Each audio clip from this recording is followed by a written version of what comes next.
it's Richard Moore from Digital Media Edge, and I'm delighted to have with us today Dave Jenyns, entrepreneur, businessman, coach for business people, and the CEO of Melbourne SEO, Melbourne Video, and just a general digital whiz.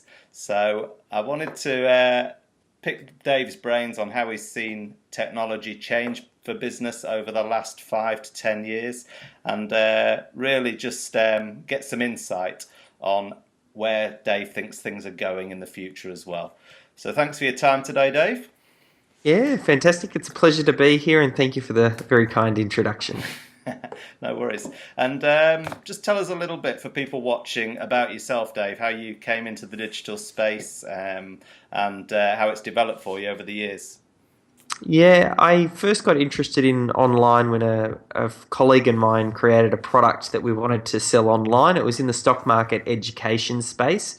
It taught people how to use this particular charting package, and the guide itself sold really well in the immediate community, people that we knew. And then once we kind of exhausted that, we needed to get the word out even further. And that's really when I started to get interested in combination of direct mail, copywriting, online. It was kind of all of those areas I started to study and go very deep on, and built up a really good skill set for marketing online to help get this product out.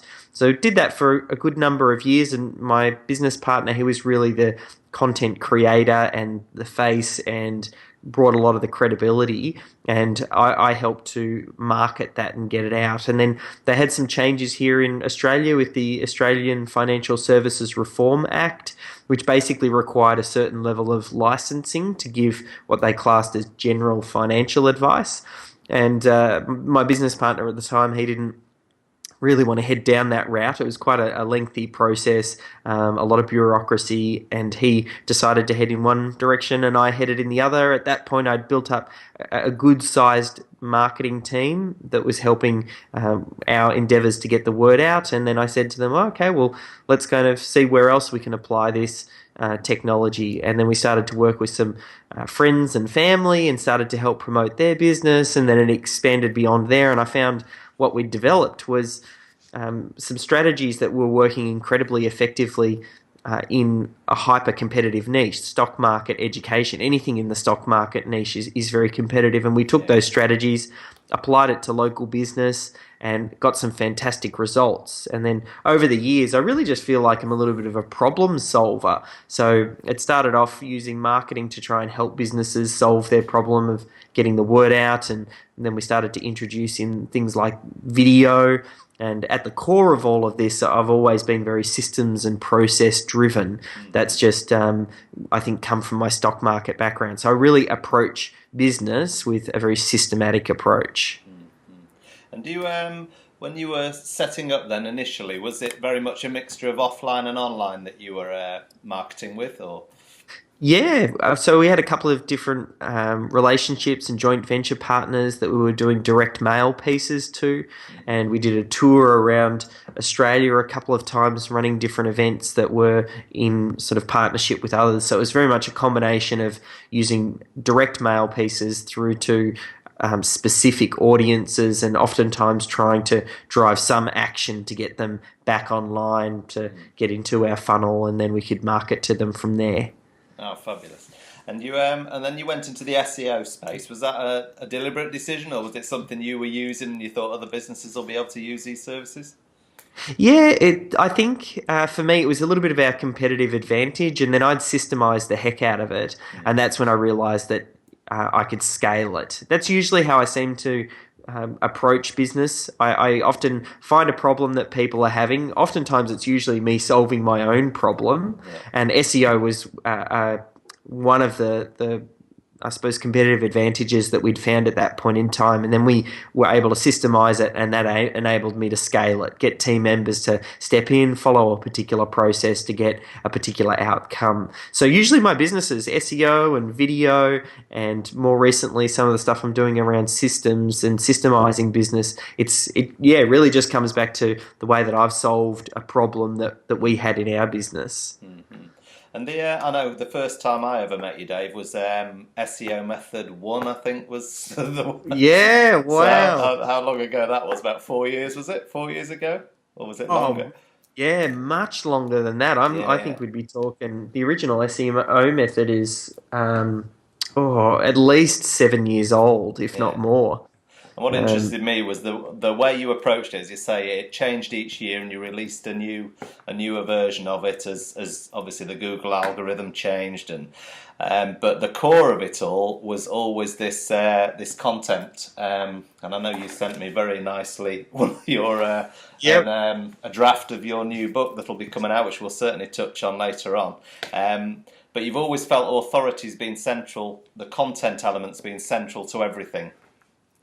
Pretty much. I mean, marketing really has a lot to do with um, creating information that helps to solve someone's problem. And for me, that is usually enough to get someone's attention. And then if you do that more than a couple of times, you get them engaged and you start to build up trust.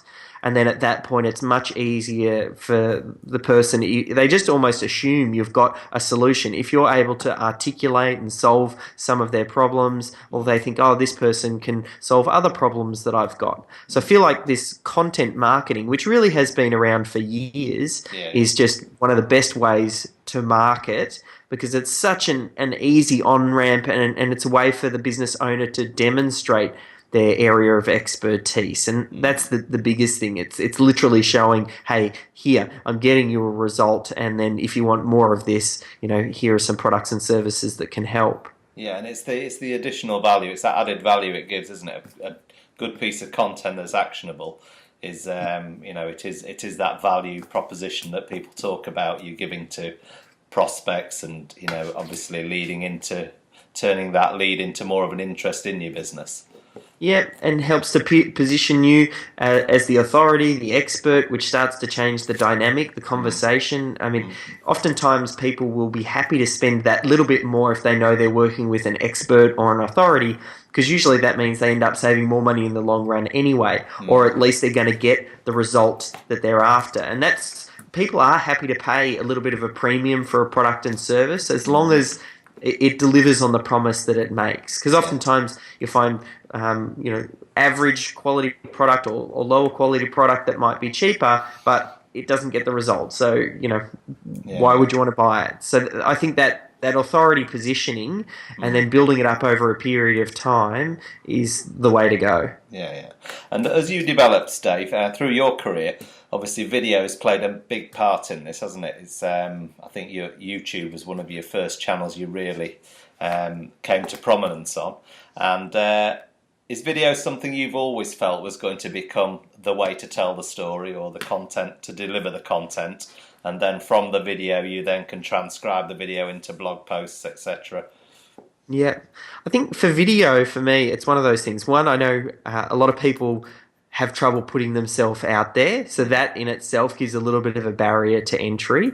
And video content, nothing connects more than someone actually watching a video, seeing that passion spill over through the video, and you can't hide behind video. No, no. So for me, it's really the best way I know to replicate myself. Yeah, yeah. Understanding that time's that most limited resource. There's really only a few tasks within our business that I feel like I'm able to truly replicate myself. Video is one of them, Yeah. and also creating processes and procedures which enable me to replicate certain activities. They're really the main two areas that I can think of as a way to create recurring value. That's what it is. I'm able to do something that continues to add value over a longer period of time. So usually you tend to get paid for that over a longer period of time as well. Yeah, absolutely. And I know you've got Melbourne Video as well as one of your companies. Was that, again, just through using it yourself that you found clients approaching you and wanting your services? Did they not Yeah. have the technical knowledge? Is that, do you think, what holds people back, as well as this fear of... Because, I mean, most people nowadays, you can do it on an iPhone. You don't need much Yeah. technology at all. I think there are a few challenges. I think that putting yourself out there, I think the technical side of things, the perceived cost on how to do it, even though, yeah, that technology sits in your pocket, a lot of people just perceive video as expensive and out of reach. So, yeah, it really just came about for us. It's that competitive advantage, and um, SEO has become more and more of a crowded marketplace, and we needed to look for new innovative ways to market ourselves. Yeah. And so, with video, one of the reasons we started with that is because it's a great way to find a company that is using money online for their marketing and come at it from a different angle. Because I know if they're looking to get a video made, chances are they've got some of these other problems that we might be able to help with, and it's an easier discussion to deliver a great experience with a video and then introduce them to some of our other products and services rather than just going, straight out for the SEO, being such a competitive space. So there's a little bit of a sort of strategic play from a marketing point of view, a little bit of a have multiple sort of bases just to be sure that if Google decided to change the algorithm, that we weren't too reliant on SEO as a business. So it's a bit of a diversification play as well. So there's probably a few things there that made it a good logical next step. Yeah, fantastic. Okay, well, I'm going to finish that bit there, Dave, and then we'll move on to authority content in the next part of the video, if that's okay. Yeah, let's roll.